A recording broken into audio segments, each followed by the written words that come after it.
This week at NASA. Administrator Charles Bolden, along with Deputy Administrator Lori Garver, Chief Financial Officer Beth Robinson, and Associate Administrator Robert Lightfoot, unveiled to agency employees the President's fiscal year 2014 budget request for NASA in a town hall-style all-hands briefing to all senators from headquarters. It ensures that the U.S. will remain the world's leader in space exploration and scientific discovery for years to come.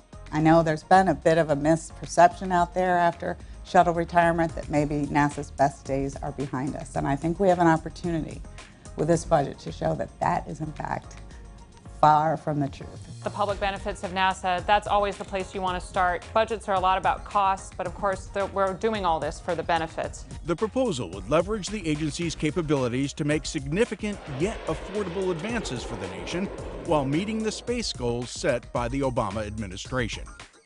One presidential goal, to send humans to an asteroid by 2025, is targeted by what would be the first ever mission to identify, capture, and relocate an asteroid to a stable Earth-Moon orbit.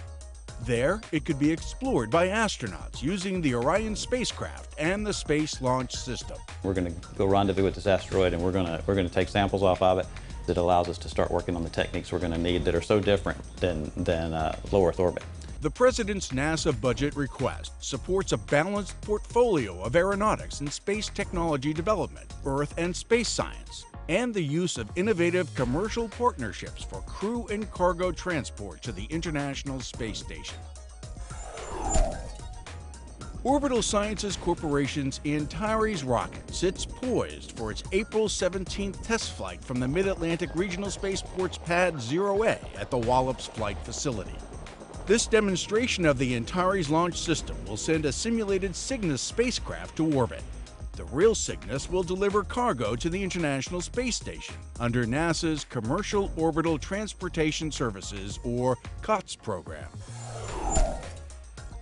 The Curiosity rover continues to analyze the John Klein area of Mars, where it drilled and collected its first sample of rock powder, conducting investigations with the ChemCam instrument to unravel the different chemical compositions of rocks, soils, and dust. Although busy with work on rocks and dust, Curiosity took a moment to smell the atmosphere with its SAM instrument, analyzing a gas called argon. By comparing the amounts of light argon, argon-36, and a heavier form called argon-38, SAM found that the mix of argon at Mars today is heavier than in the Earth's atmosphere, the Sun, and in Jupiter, evidence that Mars once had a thicker atmosphere, which would help explain the evidence of rivers and lakes in the past. Through the month of April, Mars will be behind the Sun as seen from Earth, a planetary alignment called solar conjunction that happens every 26 months. Because the Sun can disrupt radio communications between Curiosity and Earth, the science team won't send any more commands to Curiosity until they can be safely received. Curiosity's full science operations are scheduled to resume in early May.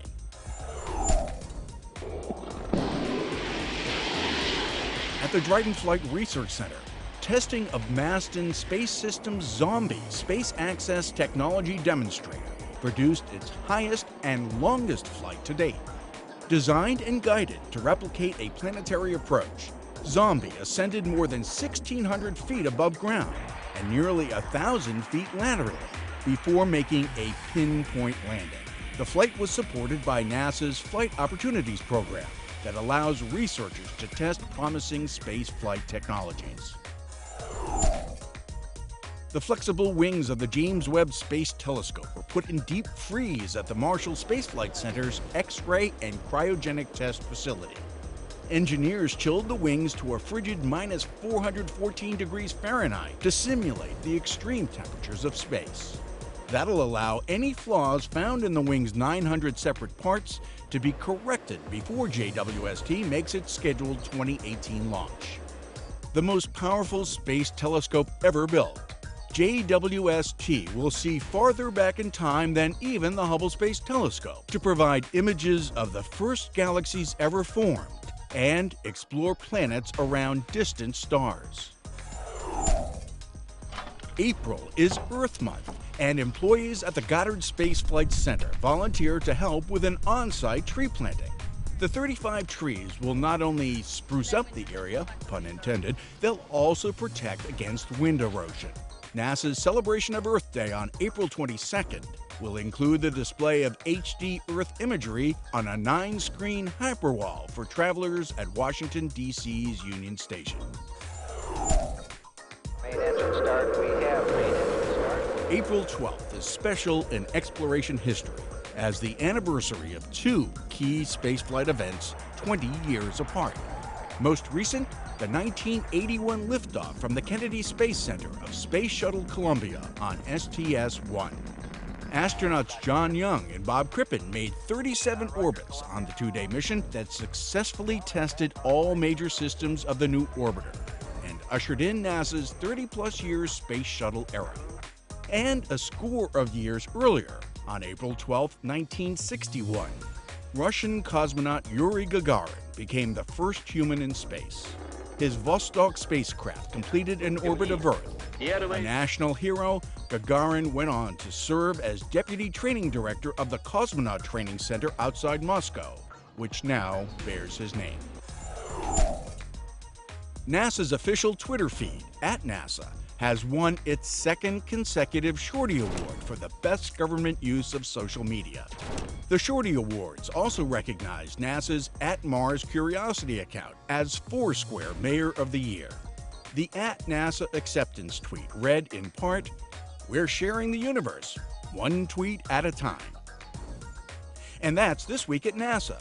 For more on these and other stories, or to follow us on Twitter, Flickr, Ustream, and other social media, log on to www.nasa.gov.